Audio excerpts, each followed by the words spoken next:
ভাগ্য খুলে যাবে,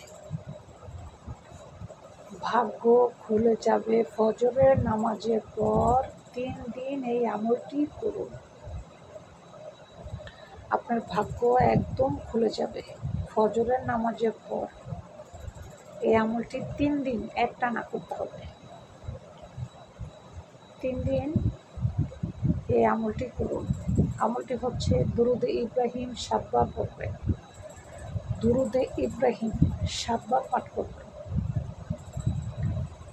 ইয়া সামিউ 101 বার পাঠ করবেন, ইয়া সামিউ 101 বার পাঠ করবেন, ইয়া জামিউ 100 বার পাঠ করবেন, আস্তাগফিরুল্লাহ 7 বার পাঠ করবেন।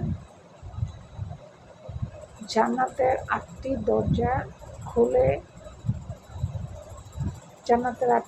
খুলে যাবে ওই ব্যক্তির জন্য, যে ব্যক্তি এই আমলগুলো করবে তার জন্য জান্নাতের 8টি দরজাই খুলে যাবে ওই ব্যক্তির জন্য।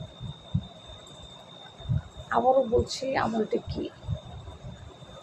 ভাগ্য খুলে যাবে ফজরের নামাজের পর 3 দিন এই আমলটি করুন।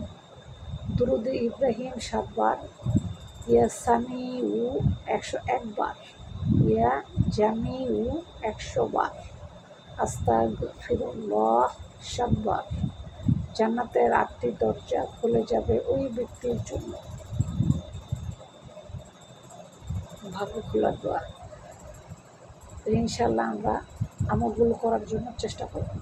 আল্লাহ যেন সবাইকে সেই তৌফিক দান করে। আমিন।